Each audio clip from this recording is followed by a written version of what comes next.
Ayan, magandang hapon po mga kababayan. Nandito po pala ako ngayon sa Digos, sa boarding house na inupahan namin mga kababayan. Kanina pa kami umaga nandito. Mag-arkila muna tayo habang wala po tayong bahay. Ayan,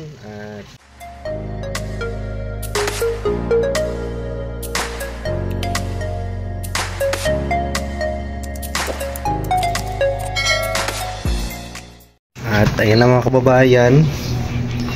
Yan po, ito lang po, maliit lang po yung room. Ayan, at saka yung hindi pa nakabitan ng aircon ng may-ari.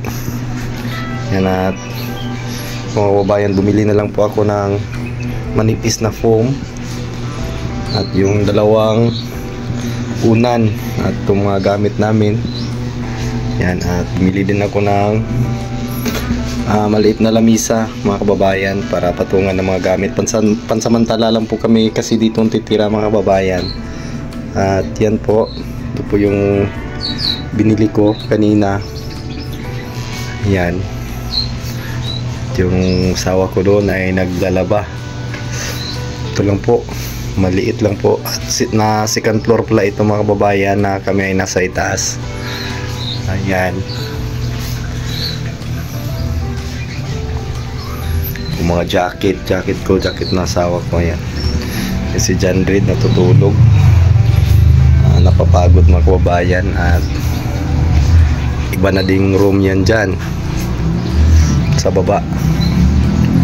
Ayan, at ano dito mga kababayan, mabuti dito at safety din sa bata kasi malayo sa highway. Nandun yung mga highway mga kababayan, kabilaan, doon din sa kabila.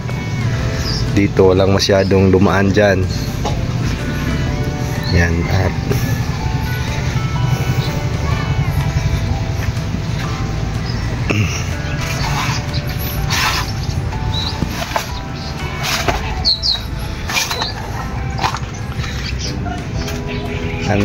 marami ding bahay na nakapaligid. Ano, saka yung hagdanan namin mga kababayan, napakatarik. Ayan, dito nga, delikado to dito mga kababayan sa bata. Ayan, wala tayong kasi panandalian kasi itong paglipat namin dito mga kababayan. Hindi na ako naghanap pa ng iba na boarding house. Nagmamadali kaming lumipat dito. Ayan, at yung lutuan na binili ko kanina mga kabayan, bago pa yan, hindi pa na nagagamit. So, at may CR din dyan na maliit. Ayan,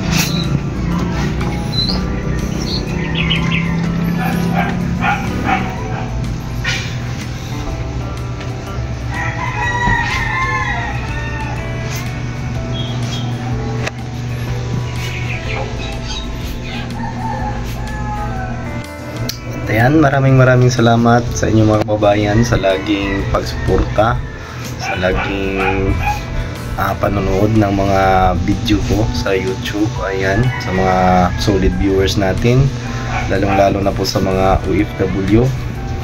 Maraming salamat po sa inyo. At lalo na po kay Sir Paul, sa buong team. Ayan, lagi tayong magpapasalamat mga kababayan. Kundi dahil kay Sir Paul, hindi siguro namin matutunan ang pagbablog. Ayan, at maraming salamat sa hindi nyo pag-skip ng ads mga kababayan. Malaking tulong din yon para sa amin, lalo na sa Pugong Biyahero Team, sa PB Team Davao. Ayan, maraming salamat sa inyong lahat. At sana po hindi po kayo magsawang manood at sumuporta sa amin mga kababayan, dahil sila Sir Paul, wala silang ibang hangarin kundi yung pagtulong, paghatid ng tulong doon sa ating mga kababayan na nasa malayo. Hatid po sila ng tulong mga kababayan na hindi na kayang abutan ng ating gobyerno, na napakalayo na po na mga sulok ng Mindanao yung pinuntahan ni Sir Paul ng PB Team Davao. Ayan mga kababayan, at sana balang araw makasama ako sa kanila Dahil wala pa naman tayong gagawing bahay mga kababayan. Ayan.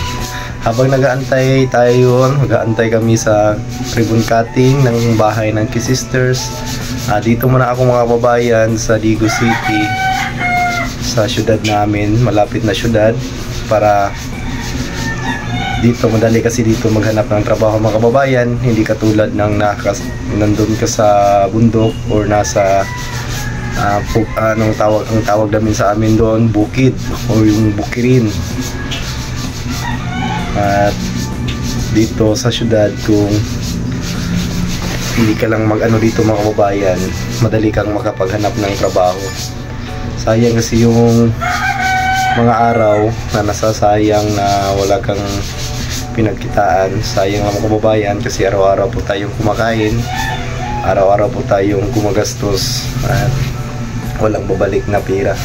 Sana dito ay hanap tayo ng trabaho mga kababayan, para hindi naman po tayo magutom at mabili natin yung kailangan natin bilihin, tulad ng mga ulam mga kababayan. Ayan, yan po yung pinaka-importante, yung ulam, bigas. Mawala na lang ang lahat, huwag lang yan mga kababayan, kasi kumakain po tayo araw-araw. Hindi po tayo kumakain. Ayan, at sa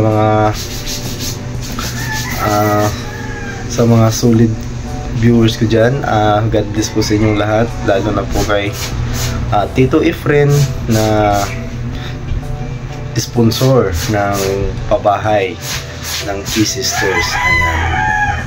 Ayan, maraming pong salamat Tito Efren, at lalo na po kay Tita Pubilab. Ayan, at sa mga ibang sponsor, maraming salamat sa inyong lahat sa pagtitiwala sa Pugong Biyahero kay Sir Paul. Ayan. Yan mga kababayan, at hindi masyadong malaki yung boarding house. Hindi ito boarding house lang, kasi yung tawag dito mga kababayan is napakaliit lang po. Isang kwarto lang, at masikip na nga dito. Ayan o. Masikip na nga yung yan ang po binili ko mga kababayan. Maliit lang. Importante yung magagamit sa araw-araw, tulad na ito, rice cooker. Bili ako ng bago pitcher. Ayan, may pitcher tayo, at saka yung pinggan. Maliit lang po yung pinggan yung mga kababayan. Tingnan nyo mga kababayan yung binili naming pinggan. Ito, binili ko ng isang rice cooker, at may heater po ako kasi si John Reed nagdidi pa yon. At bumili din ako ng anong tawag nyo dito, kaldirin yung tawag namin dito mga kababayan. Yung pwede natin lutuan yan, pwede tayong magulay dyan, magsabaw. At itong pitcher, ayan, isa. At bumili din ako ng hanger, 2 dosina. At may chopping board, at yan, itong pinggan, 4 lang yung binili ko mga kababayan. At itong ang kutsara,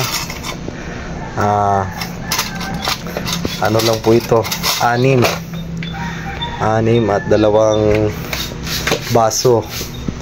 At may cup din ito, 2. Ayan, at may may kutsilyo tayo. At least importante din to, dahil panghiwa natin to ng mga ricado.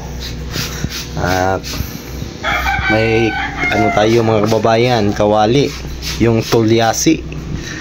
Ayan, at itong mga gamit ko, sapatos.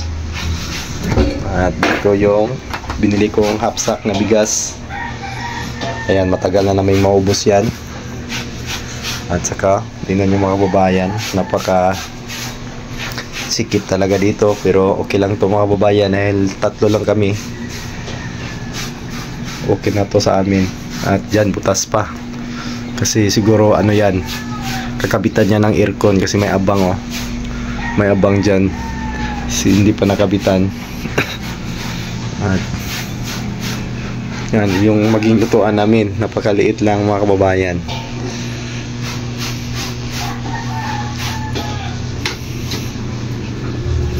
At ito sira pa. Ayan sira pa yung doorknob. Binilhan na ito ngayon. Ako na lang yung magkakabit. Madali naman itong ikabit. Sira. At yan lang po mga kababayan, oh. Napakaliit lang po ng space. Diyan.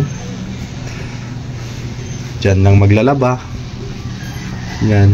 Diyan na din maghuhugas kasi walang lababo po dito sa itaas. Walang lababo po mga kababayan. Siguro ito parang gagawin tong lababo dito na, pero hindi pa natapos kasi katatapos lang po daw ng boarding house na ito mga kababayan. 1 month pa lang daw ang lumipas bago to natapos.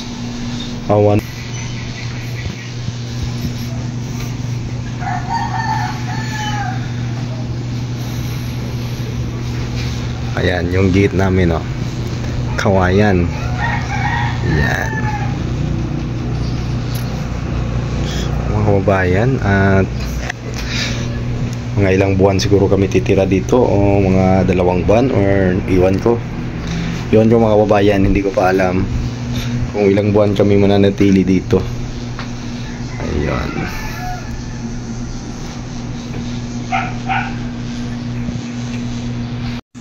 At yun lang mga kababayan, at again maraming salamat sa inyong lahat, at sa hindi nyo pag-skip ng ads, at sa lagi nyo pagsuporta, at sa hindi pa nakapag-subscribe, subscribe nyo na po yung PB Team Panday.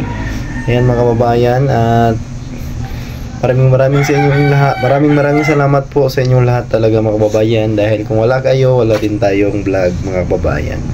Kayo po yung inspirasyon.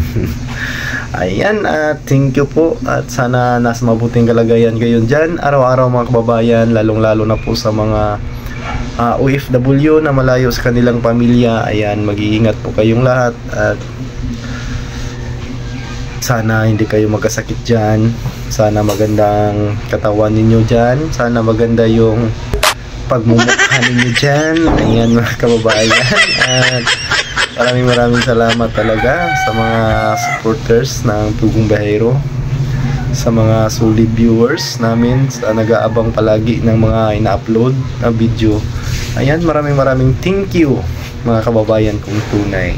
At ayan, babay muna tayo mga kababayan, at abangan nyo po ang mga susunod nating mga video na gagawin, at wala pa tayong bahay na gagawin mga kababayan. Ayan. At ingat po kayong lahat. Bye-bye!